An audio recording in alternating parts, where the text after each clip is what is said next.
भनिन्छ यसलाई। यस्तो भिरबाट आँखा रिङ्छन् सबै मानिसहरूको। यहीँदेखि तल एउटा ट्रली तल खोला गएको भन्ने हुन्छ। हेर्नुहोस् आँखा कसरी घुम्छन्। यहाँ आँखा रिङ्ने भिर भनिन्छ। यहाँ पहिला लाली गुराँसहरूका बुटा थिए, अहिले रहन्छन्। हेर्नुहोस् त यहाँ तल लाली गुराँसहरू फुलिरहेको छ। यो दृश्य तपाईँलाई देखाइरहेको छु। लाली गुराँस यहाँ छन्, यी झकमक्क भएका फुलहरूको दृश्य तपाईँहरूलाई देखाउन चाहन्छु। यी लाली गुराँसहरू यसरी फुलिरहेका छन् यहाँ तलतिर। यो आँखा रिङ्नेको भिर, यसलाई तिमीले गइरहेको भिर भनिन्छ। यस्तो यहाँ पहरा यसरी काटिएको छ। हेर्नुहोस् पहराहरू गरेर काटिएको छ। यहाँ सक्नुहुन्छ साथीहरू र पहरै पहरा भएको छ। यो गल्छी भनिन्छ यहाँनिर। यो तिमीले गइरहेको भिर, यो आँखा रिङ्नेको भिर भनिन्छ। यहाँ आँखा रिङ्निन्छन्। यहाँ माथि देख्न सक्नुहुन्छ गल्छी जस्तै, सुरुङ जस्तै गल्छी भिर भनिन्छ यसलाई। गल्छी काटिएको छ यहाँनिर। यस्तो उकालो भइरहेको, यहाँ गाडी चढ्न पनि गाह्रो हुन्छ भन्नेको छ।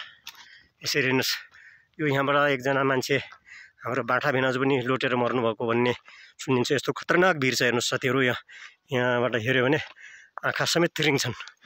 आँखा रिङ्ने भिर हो यो। आँखालाई खतरनाक, यहाँबाट गयो भने तल टुक्रा टुक्रा हुन्छ। हेर्नुहोस् साथीहरू यो यति डेन्जर भिर हो। योबाट देखिने हिमाल समेत देखिने हिमालका दृश्यहरू हजुरलाई अवलोकन गराइरहेको छु। हेर्नुहोस् साथीहरू यो यति मेहनत गरेर मैले यो भिडियो बनाइरहेको छु। लाइक सेयर गरिदिनु होला भन्दै यो अहिले साथीहरू हेर्नुहोस् उकालो बाटो रोड भए पनि यहाँ गाडी कहिलेकाहीँ मात्रै आउँछन्। एकजना मान्छेको लागि गाडी रिजर्भ हुँदैन। यो हेर्न सक्नुहुन्छ चोथ्राको जडीबुटी हो। चोथ्राको काटेका छन्। यसलाई राख्चुमा यो औषधीय गुण हो, चिन्दैनन् मान्छेले। ल लाली गुराँस यहाँ मैले राखिरहेका छु। यो लाली गुराँसको दृश्य समेत हजुरलाई अवलोकन गराउँदै हिँडिरहेको दृश्य यता पारीको रमणीय गाउँ तपाईँहरूलाई देखाइरहेको छु। हजुरहरूलाई सम्पूर्णलाई मेरो आज पहाडको ह्याप्पी होली भन्न चाहन्छु। पहाडमा होली पर्व लागिसक्यो। मलाई पनि होलीको टिका आराधना गरिएको देख्न सक्नुहुन्छ दृश्य साथीहरू। अलिकता यहाँ उकालोमा हिँड्न नसक्ने भएको कारण लेख लाग्छ भनिन्छ। म पनि हुन त जन्म मेरो भूमि यहीँ हो, जन्मभूमि मेरो गोबमा यिनै हो। ग्रोपकोट नगरपालिका वार्ड नम्बर 3 को दृश्य यहाँबाट आँखा हेर्नुहोस्।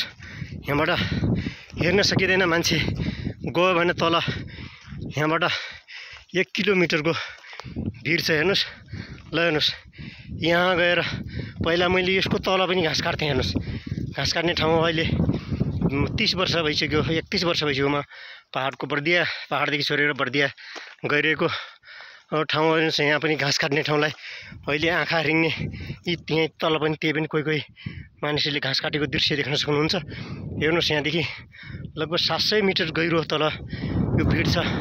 यो भिडलाई यो आँखा रिङ्नेको सल्लो भनिन्छ। यहाँ सदाबहार हावा चलिरहन्छ। यहाँ यो रुखलाई पनि काट्दैन। झाँक्री सल्लो भनिन्छ यसलाई।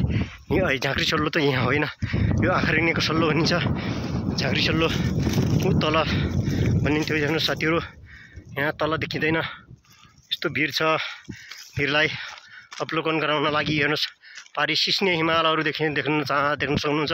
यति रमणीय दृश्य हजुरहरूलाई देखाइरहेको छु। तपाईँहरूले मनोरञ्जनको लागि म धेरै सेयर गरिदिनु होला, लाइक गरिदिनु होला, सेयर गरिदिनु होला।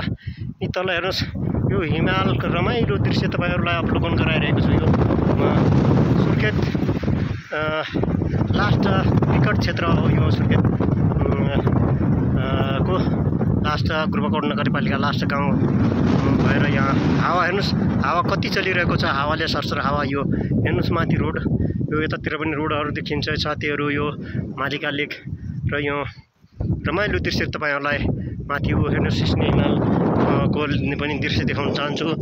उहाँ जाजरकोट र रुकुमको सिस्ने हिमालको लेक हिमालयको दृश्य देखाउन चाहन्छु। यो स्याला बस्ती भनिन्छ। यहाँ स्याला गाउँ छ। यहाँ 2-4 घर छन्। यहाँ हेर्नुहोस् साथीहरू यसरी मैले हजुरहरूलाई अवलोकन गराइरहेको छु।